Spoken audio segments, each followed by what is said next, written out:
जय जगन्नाथ बंधुगण आजिर भिडियो रे आमे जानिबा मेष राशिर व्यक्ति विशेष मानक पई 2026 रु 2031 पर्यंत आगामी 5 वर्ष किपरि कटिब से विषय रे मेष राशिर जात व्यक्ति मानक पई एही समय अत्यंत स्वतंत्र होई पारे। मेष राशिर व्यक्तिंक द्वितीय एवं लग्न भाव रे जहाकि मेष राशिर व्यक्ति विशेष मानक पई अत्यंत महत्वपूर्ण प्रभाव पकाइब। तो आसंतु जानिबा मेष राशिर व्यक्ति मानक पई आगामी 5 वर्ष किपरि रहिब से विषय रे सेथिपई वीडियो को शेष पर्यंत देखंतु ओ जेउ माने आम चैनल को नुआ करी आछंती तळे थिबा लाल रंगर सब्सक्राइब बटन को दबेई आम चैनल को सब्सक्राइब करंतु ओ पाखरे थिबा घंटी बटन को दबेई ऑल रे सिलेक्ट करंतु काहे ना आमे अपलोड करितवा प्रत्येक वीडियो नोटिफिकेशन आपण सर्वप्रथमे पाई परिबे। बंधुगण आगामी 5 वर्ष मेष राशिर जात व्यक्ति मानक पई बहुत विशेष महत्वपूर्ण साब्यस्त हेब। मंगल ग्रह आपणक राशि स्वामी अटंती एवं मंगलंको ग्रह मानकर सेनापति भाव रे विवेचना करा जाय। शक्ति साहस वीरत्व भूमि एवं भाई मानकर कारक मध्य कुहा जाय थाए। मंगल ग्रह प्रायतः 45 दिन पई गोटिए राशि रे विराजित रही थांती जहार फल स्वरूप समस्त 12टी राशिर जीवन रे एहार प्रभाव कोनोसी ना कोनोसी भाव रे अनुभूत होई थाए। 2026 रु 2031 पर्यंत आगामी 5 वर्ष मेष राशिर जात व्यक्तिंक पई बहुत महत्वपूर्ण हेब। एही वर्ष गुड़िकरे शनि राहु केतु एवं बृहस्पति प्रभाव सबुठारु अधिक रहिब। एक निर्दिष्ट समय परे अन्य ग्रह माने सेमानंकर राशि परिवर्तन करबाकू लागिबे। 29 मार्च 2025 रे शनि मीन राशि रे प्रवेश करिथिले जहा मेष राशि रे शनि 7.5 रो आरंभ करिथिला।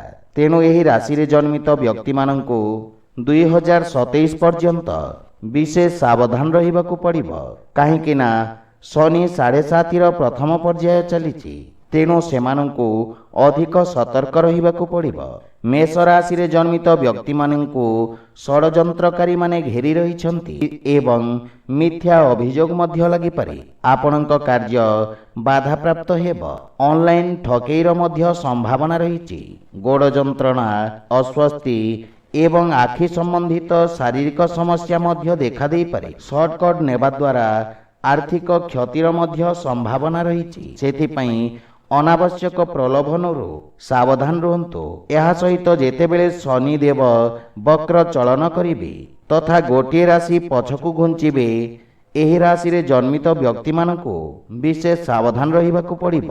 20 अक्टोबर 2027 रे शनिदेव पुनर्बार वक्र चलन करिबे एवं पुनः मीन राशि को फेरी जिबे जहा फल रे आपण अनेक समस्यार सम्मुखीन हेबे। एहा परे शनिदेव पुणी थरे पछकु जिबे एवं 23 फेब्रुआरी 2028 रे मेष राशि को आसिबे। एहा 3 जून 2027 रे मेष राशि को आसिबे एवं 20 अक्टोबर 2027 रे पुणी मीन राशि को जिबे। एपरी परिस्थिति रे मीन राशि शीघ्र याकू छाड़िबे नहीं। तापरे 23 फेब्रुआरी 2028 रे शनिदेव मेष राशि रे रहिबे एवं 8 अगस्त 2029 पर्यंत मेष राशि रे विराजित रहिबे। एहा परे शनिदेव पुनः वृष राशि को जिबे एवं पुनः वक्र चलन करिबे तथा 5 अक्टोबर 2029 रे मेष राशि को गोचर करिबे। प्रत्येक राशि रे शनि द्रुत गति रे पछकु फेरुछंती एवं निजर पथ स्थिर करूछंती। एहा परे शनिक द्वितीय पर्याय 2027 रु 2029 पर्यंत रहिब। एही समय मध्यरे आपण अधिक धैर्य एवं संयमर सहित काम करिबे एवं शेष पर्याय 2029 रु 2032 पर्यंत रहिब। एही पर्याय सहित जीवन रे दीर्घ समय धरी रहिथिबा उत्थान पतन रे उन्नति हेब एवं स्थिरता हासिल हेब। राहुंक विषय रे कहिबाकू गले से एपरि कृतित्व हासिल करिबे जहा आपणक परिवारर केही केबे करि नाहंती। राहु आपणक आय घरे विराजित अछंती। सेथिपई ରାହୁ ହଠାତ୍ ଆର୍ଥିକ ଲାଭ ପ୍ରଦାନ କରିବେ ଏବଂ ଆପଣଙ୍କୁ ଟଙ୍କା ରୋଜଗାର କରିବାର ନୂତନ ଉପାୟ ଖୋଜିବାରେ ମଧ୍ୟ ସାହାଯ୍ୟ କରିବେ। ଏହା ସହିତ ଅନେକ ବିଶେଷ କାମ ମଧ୍ୟ ଆପଣ କରିପାରିବେ। ରାହୁ ଆପଣଙ୍କୁ ଧୂର୍ତ୍ତ ଏବଂ ଦ୍ୱନ୍ଦ୍ୱୀ କରିବେ ଏବଂ ଆପଣଙ୍କୁ ଖରାପ ଅଭ୍ୟାସ ତଥା ଭୁଲ ଲୋକଙ୍କ ସାଙ୍ଗରେ ନେଇପାରନ୍ତି। ତେଣୁ ବିଶେଷ ସାବଧାନତା ଅବଲମ୍ବନ କରନ୍ତୁ। ଦେବଗୁରୁ ବୃହସ୍ପତିଙ୍କ ସ୍ଥିତି ବିଷୟରେ କହିବାକୁ ଗଲେ 2026ରୁ 2031 ପର୍ଯ୍ୟନ୍ତ ସେ ମିଥୁନ, କର୍କଟ, ସିଂହ, କନ୍ୟା, ବିଛା ଏବଂ ଧନୁ ରାଶିରେ ଗୋଚର କରିବେ। ଆପଣଙ୍କୁ ଜଣାଇ ଦେଉଛୁ ଯେ ଦେବଗୁରୁ ବୃହସ୍ପତି 2025 ମସିହାରେ ମିଥୁନ ରାଶିରେ ପ୍ରବେଶ କରିବା ମାତ୍ରେ ଏକ ପ୍ରଚଣ୍ଡ ବେଗରେ ଗତି କରିବା ଆରମ୍ଭ କରିଛନ୍ତି ତଥା ଦ୍ୱିଗୁଣିତ ଗତିରେ ଗତି କରିବା କାରଣରୁ ସେ ଗୋଟିଏ ବର୍ଷ ମଧ୍ୟରେ ନୁହେଁ ବରଂ ବହୁତ ଥର ରାଶି ପରିବର୍ତ୍ତନ କରିବେ। ଏପରି ପରିସ୍ଥିତିରେ ସେ 2025ରୁ 2032 ପର୍ଯ୍ୟନ୍ତ ଏହି ଗତିରେ ଗତି କରିବେ। ଏପରି ପରିସ୍ଥିତିରେ ମେଷ ରାଶିର ଲୋକଙ୍କ ଜୀବନରେ ଦେବଗୁରୁ ବୃହସ୍ପତିଙ୍କ ପ୍ରଭାବ ବହୁତ ଦେଖିବାକୁ ମିଳିବ। ଏହି ରାଶିରେ ରହିବା ଦ୍ୱାରା ଗୁରୁ ଗଜକେଶରୀ, ହଂସ ରାଜଯୋଗ ଇତ୍ୟାଦି ସୃଷ୍ଟି କରିବେ।